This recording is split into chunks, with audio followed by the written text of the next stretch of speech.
नमस्कार दोस्तों। करीब 90% यूएस सोल्जर्स अफगानिस्तान की धरती छोड़ अपने वतन को वापस जा चुके हैं और हर एक बीतते दिन के साथ वहां पे तालिबान का कब्जा बढ़ता जा रहा है। तालिबान ने दावा किया है कि करीब 85% एरिया पर उसका कब्जा हो चुका है, तो वहीं अफगान सरकार का कहना है कि करीब 55% एरिया पर तालिबान का कब्जा हो चुका है।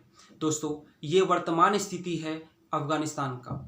अब आइए समझने की कोशिश करते हैं कि आखिर यूएसए का गेम प्लान क्या है और किस गेम प्लान के तहत उसने अफगानिस्तान से विड्रॉ किया है। दोस्तों, यूएस के इस गेम प्लान को हम समझे उससे पहले दो छोटी छोटी बातों को जान लेते हैं जो कि 21वीं सदी के लिए, 21st सेंचुरी के लिए थिंकर्स द्वारा, जो बहुत बड़े विचारक हुए हैं, उनके द्वारा कहा गया था। तो दोस्तों, 21st सेंचुरी को कहा गया था कि यह 21वीं सदी जो है वो एशियन सेंचुरी होगा, यानी कि जो एशिया के मुल्क हैं, जो एशियन कंट्रीज हैं, एशिया के जो देश हैं, उनका दबदबा होगा। और इस बात में सच्चाई भी दिखती है। चाइना एक और सुपर पावर के जगह लेने की कोशिश कर रहा है, यूएस को बहुत तेज़ी से कम्पीट कर रहा है और बहुत तेज़ी से आगे बढ़ रहा है। तो इंडिया, जापान सहित एशिया के कई ऐसे देश हैं जो कि काफ़ी तेज़ी से ग्रो कर रहे हैं। और दोस्तों, दूसरा क्या कहा गया था? तो दूसरा ये है बात कि कहा गया था कि decline of the west and rise of the east, यानी कि जो वेस्टर्न कंट्रीज हैं उनका जो दबदबा है वो कम होगा, है ना। Decline of the west and the rise of the east, यानी कि जो ईस्टर्न कंट्रीज है, यानी कि जो एशियन कंट्रीज हैं, उनका राइज होगा, यानी कि उनका दबदबा दुनिया पे बढ़ेगा। तो ये दो छोटी छोटी बातें कही गई थी। क्या कही गई थी? कि जो 21st सेंचुरी है वो एशियन सेंचुरी होगा, और दूसरा decline of the west and rise of the east. अब दोस्तों, आइए गेम प्लान पे वापस आते हैं। तो दोस्तों, यूएस अफगानिस्तान में क्यों एंटर किया था, उसका मकसद क्या था? तो दोस्तों, उसका मकसद था अफगानिस्तान से तालिबान को ख़त्म करना। क्यों ख़त्म करना? क्योंकि तालिबान के ही द्वारा हमला किया गया था, 9/11 का हमला, जिसके बाद यूएस ने इन्वेड किया था अफगानिस्तान को।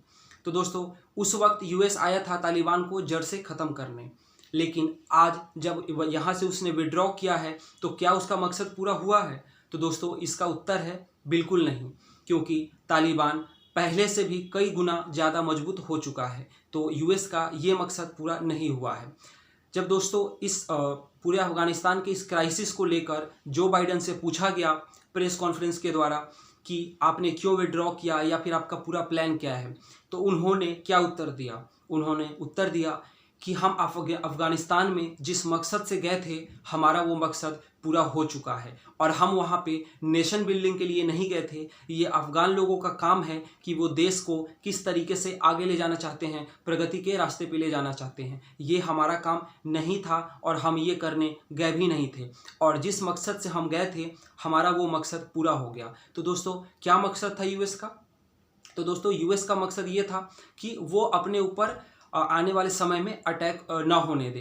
तो 20 साल वो अफगानिस्तान में रहा और इस 20 साल के दौरान यूएस के ऊपर कोई अटैक नहीं हुआ। तो जो बाइडन का यही कहना है कि हमने अटैक नहीं होने दिया, सो हमारा यही बहुत बड़ा अचीवमेंट है। रियलिटी दोस्तों ये था कि वो तो तालिबान को जड़ से ख़त्म करने आए थे, लेकिन आज तालिबान को अगर ख़त्म नहीं कर पाए हैं तो फेस सेविंग के लिए उन्होंने इस बात को मीडिया के सामने उन्होंने कहा कि हमारा अचीवमेंट यही है कि हम हमला नहीं होने दिए हैं और इसलिए हमारा मकसद पूरा हो गया।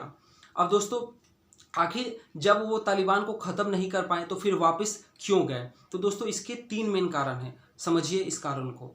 दोस्तों, वेस्टर्न कंट्रीज कभी नहीं चाहेंगे कि जो एशियन कंट्रीज हैं या जो ईस्टर्न कंट्रीज हैं उनका दबदबा बढ़े। और दोस्तों, ये तभी संभव है, मान लीजिए कि कोई कंट्री जो है वो डेवलप कर रहा है, लेकिन उसके आस पड़ोस के जो भी देश हैं, आप मान लीजिए कि इंडिया के एग्जांपल ले लेते हैं। इंडिया के जो पड़ोसी देश हैं, नेपाल है, पाकिस्तान है, श्रीलंका है, म्यांमार है, मान लीजिए कि इन देशों में बहुत ज़्यादा अस्थिरता रहता है ना। तो क्या इंडिया डेवलप हो पाएगा? नहीं हो पाएगा। अगर आपके आसपास के जो मुल्क हैं वहाँ पे स्थिर सरकार नहीं है, अगर वहाँ पे टेररिस्ट एक्टिविटी बढ़ रहा है, तो आपका डेवलपमेंट में बहुत ज़्यादा रुकावट होगा। तो दोस्तों, जो वेस्टर्न कंट्रीज हैं वो नहीं चाहते हैं कि इस एरिया में शांति बने।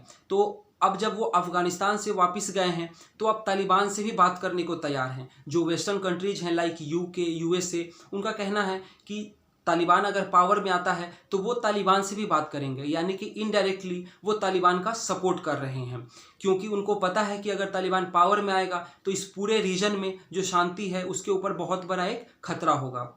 सो वो नहीं चाहते हैं कि इस एरिया में शांति हो और इस एरिया के जो कंट्री हैं वो ग्रो करे। इवन इंडिया भी आप इसमें इंक्लूड कर सकते हैं। और दोस्तों दूसरा ये है पॉइंट कि यहाँ पे जितना अशांति होगा, जितना सिविल वॉर होगा, जितने यहाँ पे जंग होंगे तो हथियार का ज़रूरत पड़ेगा। और वो हथियार जो एशियन कंट्रीज़ हैं वो कहाँ से लेंगे? वो फ्रांस से लेंगे, वो यूके से लेंगे, वो यूएसए से लेंगे। तो वो अपने जो मतलब हथियार है वो भी बेचना चाहते हैं। और वो कैसे बेचेंगे? जब इस एरिया में जंग होता रहेगा, जब यहाँ पे अशांति का माहौल होगा, तभी वो अपने हथियार को बेच पाएंगे। दोस्तों ये पहला कारण था। अब दूसरा कारण समझते हैं। दोस्तों मतलब अगर हम पहले के वक्त की बात करेंगे तो जो मिडिल ईस्ट कंट्रीज हैं उनका एक इम्पॉर्टेंस था यूएस के नज़रों में, लेकिन समय वक्त बदलने के साथ अब जो उनका इम्पोर्टेंस है यूएस के नज़र में वो कम हो चुका है। तो अगर अफ़गानिस्तान में यूएस रुकता भी है तो उससे उसको कोई बहुत ज़्यादा फ़ायदा नहीं होने वाला है। तो इसलिए अब वो वापस जाना ही उसने बेहतर समझा। और दोस्तों तीसरा कारण क्या है कि अब चाइना जो है वो यूएस को काफ़ी ज़्यादा कॉम्पीट कर रहा है और मेन राइवल हो चुका है। वो रशिया को रिप्लेस करके चाइना आज मेन राइवल बन चुका है यूएसए का। तो अब यूएसए जो है वो चाइना को काउंटर करना चाहता है और उसका जो फोकस है वो मिडिल ईस्टर्न कंट्री से, अफगानिस्तान से हटके अब साउथ चाइना सी के तरफ शिफ्ट हो चुका है। और इसके तहत वो अब अपने नेवी और एयरफोर्स पे ज़्यादा स्पेंड करना चाहता है, ज़्यादा खर्च करना चाहता है। तो दोस्तों अगर अफगानिस्तान में उसकी सेना, अगर उसकी आर्मी वहाँ पे रहती है तो काफ़ी ज़्यादा वहाँ पे उनको खर्च करना पड़ेगा। और खर्च करके यूएस को एज सच वहाँ से कोई प्रॉफिट नहीं होगा, कोई गेन नहीं होगा। और दोस्तों यूएस बिल्कुल भी नहीं चाहेगा कि फ्री में वो पैसा ऐसे जगह पे वेस्ट करे जहाँ से उसको कोई फ़ायदा ना हो। तो अब उसका फोकस है वो चाइना पे है और वो चाइना को काउंटर करने के लिए कई सारे ऐसे स्टेप्स ले रहा है जहाँ पे उसको मिलियंस, ट्रिलियंस, बिलियंस मतलब बहुत ज़्यादा पैसा खर्च करना है। तो अब वो उन जितने भी प्रोजेक्ट्स होंगे या जो भी वो स्टेप लेगा, इनिशिएटिव लेगा, उस पर वो खर्च करना चाहता है। तो दोस्तों उसका गेम प्लान के 3 पॉइंट थे, मैं दोबारा रिपीट कर देता हूँ। पहला पॉइंट दोस्तों कि वो नहीं चाहता है कि इस एरिया में शांति हो, वो अपने हथियार को बेचना चाहते हैं ताकि यहाँ पे अशांत का माहौल बना रहे और वो अपने हथियार को बेच सके। दूसरा कारण है कि जब अफगानिस्तान में उनका प्रेजेंस था तो उनका जो मतलब इम्पोर्टेंस था, उनका जो डिपेंडेंसी था मिडिल ईस्टर्न कंट्रीज पे, या जो उनका इम्पोर्टेंस था मिडिल ईस्ट कंट्रीज का यूएस के नज़र में, अब वो पूरा जियोपॉलिटिकल जो सिचुएशन है वो बदल चुका है। और तीसरा कारण है चाइना, क्योंकि चाइना को अब काउंटर करना है तो उसको साउथ चाइना सी में नेवी पे, एयरफोर्स पे ज़्यादा खर्च करना है। तो वो अब अफगानिस्तान में अपने जो आर्मी है, जो वहाँ फौज है, उनको अब वो नहीं संभाल सकता है, उन पर वो ज़्यादा खर्चा नहीं कर सकता है। तो दोस्तों ये था पूरा यूएस का गेम प्लान।